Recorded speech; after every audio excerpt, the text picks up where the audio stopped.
কুসুমপুর গ্রামে বাস করত একটি শেয়াল। একদিন শেয়ালটি বাজার থেকে মাছ কিনে আনে।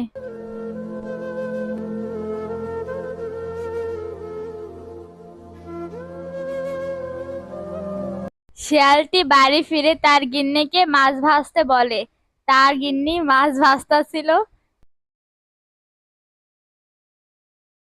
গাছের উপর থেকে একটি ভূত দেখছিল। ভূতটির মাছগুলো দেখে অনেক লোভ হচ্ছিল।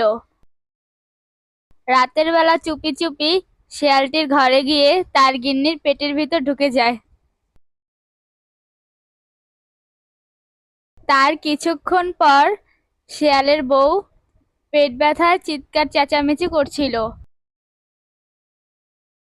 শেয়াল তাড়াতাড়ি করে তান্ত্রিক মশাইয়ের বাসায় গেল, গিয়ে তাকে সব ঘটনা খুলে বলল।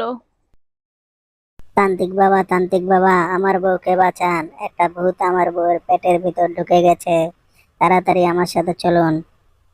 চল বেটা, দেখছি কোন ভূত তোর বউর পেটে ঢুকেছে। আজকে ওর 12টা বাজাবো। চল। আরে তান্ত্রিক যে হঠাৎ এখানে কি মনে করে? আরে বেটা ভূত, তুই শিয়ালের বউর পেটের ভিতরে ঢুকে ওকে যন্ত্রণা দিচ্ছিস কেন? কি করব বলো?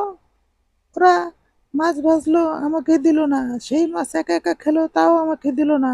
আমার খেতে অনেক লোভ পেয়েছিল, তাই আমি ওর পেটের ভিতর ঢুকেছি। তুই এখনই ওর পেটের থেকে বের হ, বের হয়ে চলে যা। না না না তান্ত্রিক, এত সহজে তো আমি যাব না।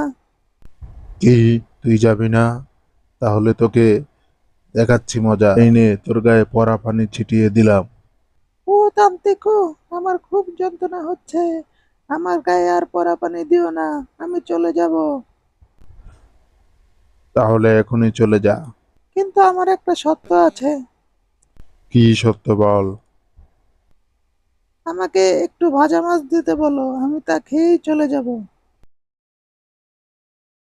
ভূতটি মাছ ভাজা খেয়ে সেখান থেকে চলে গেল।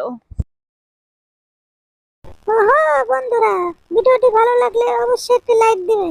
আর তোমরা যারা এখনো সাবস্ক্রাইব করোনি তারা অবশ্যই সাবস্ক্রাইব করবে, নয়তো আমি রাত্রে এসে তোমাদের পেটের ভিতর ঢুকে যাব। হা হা হা হা।